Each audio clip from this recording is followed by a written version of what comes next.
saya ingin tanya, saya ingin tanya. Anda menilai bahwa Pak Purbaya ini punya tanda-tanda pencitraan seperti Pak Jokowi, betul? Oh, punya. Saya justru itulah yang saya lihat.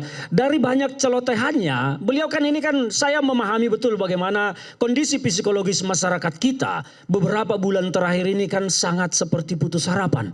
Datanglah Purbaya dengan celotehan-celotehan khas yang dekat dengan telinga rakyat dan itu dimakan oleh rakyat sebagai sebuah harapan. Padahal, dan pencitraan itu terus berlanjut. Ya, Bung Mustafa Narawardaya.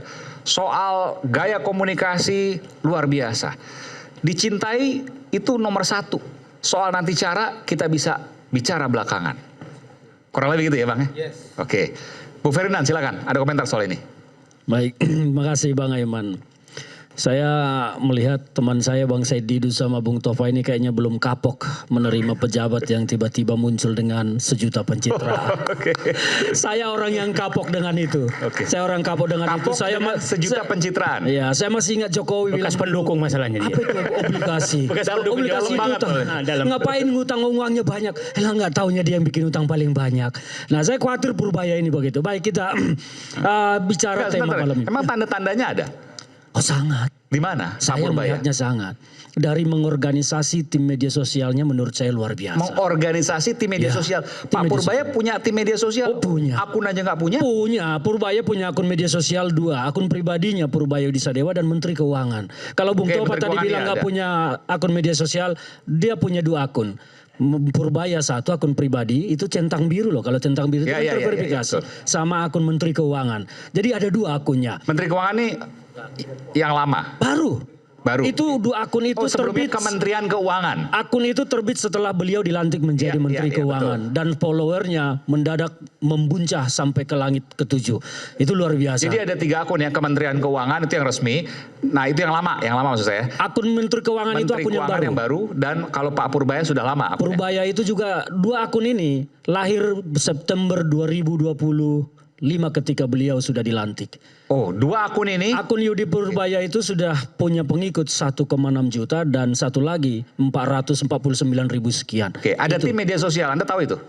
Saya orang yang merasakan bagaimana hebatnya tim media sosialnya Purbaya. Kenapa? Saya orang yang pertama sekali jadi korban bully dari tim media sosial Purbaya itu karena saya salah satu orang juga yang mengkritik pertama sekali gaya Purbaya ketika bicara ceplas-ceplos, tapi saya tidak menemukan substansi yang dia lakukan. Ya, saya lihat foto Anda di mana-mana tuh. Iya, dan itu beredar luas dan saya pun sampai ditegur banyak teman-teman. Saya bilang nggak apa-apa. Saya kalaupun harus sendirian menyatakan kebenaran yang saya anggap benar, saya tidak takut. Nah, kalau soal sekarang kita bicara topik malam ini Bang Aiman, ini judulnya luar biasa.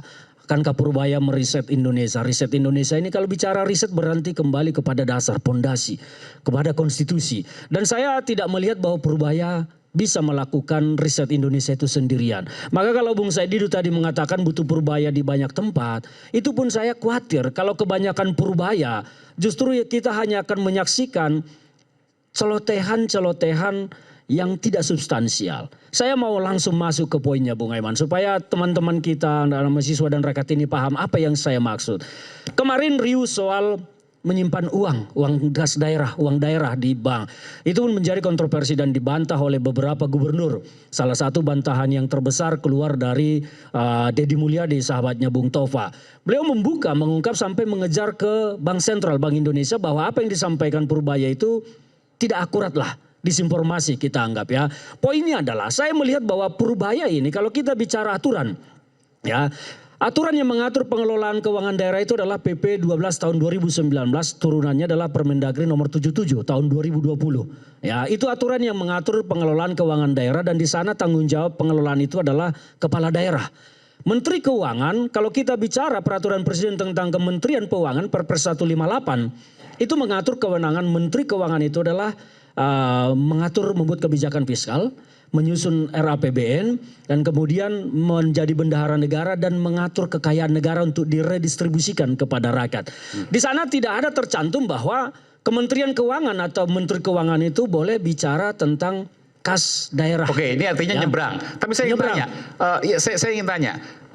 Anda menilai bahwa Pak Purbaya ini punya tanda-tanda pencitraan seperti Pak Jokowi, betul Oh kan? punya, saya justru itulah yang apa? saya lihat dari banyak celotehannya. Beliau kan ini kan saya memahami betul bagaimana kondisi psikologis masyarakat kita beberapa bulan terakhir ini kan sangat seperti putus harapan.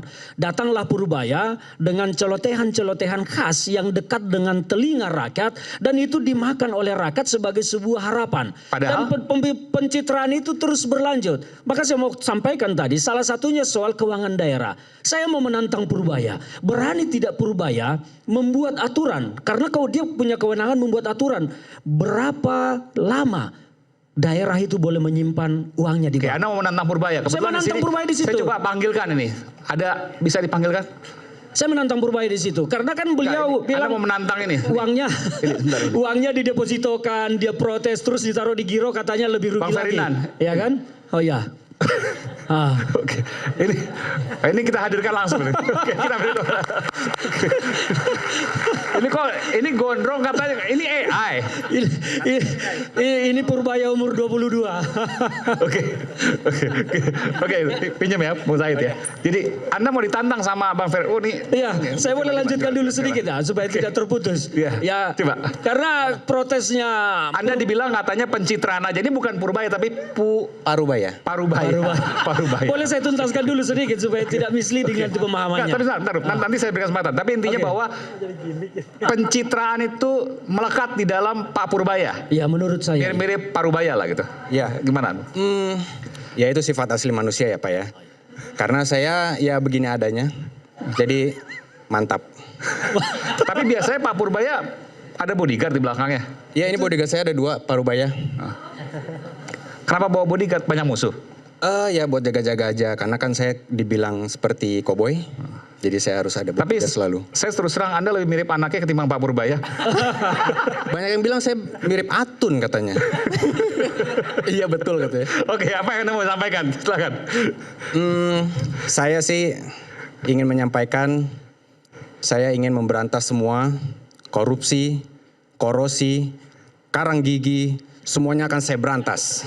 Tapi saya ingin tanya, pribadi Anda setuju dengan gaya Pak Purbaya dan Pak Purbaya yakin bahwa Pak Purbaya adalah satrio piningitnya Indonesia? Anda tahu kan satrio piningit maksudnya? Tahu. Oke. Saya sih percaya Penyelamat. saya percaya dia akan meningkatkan kadar ekonomi Indonesia yang akan to the moon. Oke, ini kayak pernah dengar juga nih kayak gitu. Ya itu dia. Ini maksudnya nyindir atau mendukung? Ngedukung. Beda nih. Oh, dukung. Oke. Kita selalu ngedukung Pak Oke. Jadi Purbaya. begini. Oke, baik. Oke, baik. Kita berikan tepuk tangan untuk Pak Parubaya. Oke, masih ya. Thank you ya. Ketinggalan.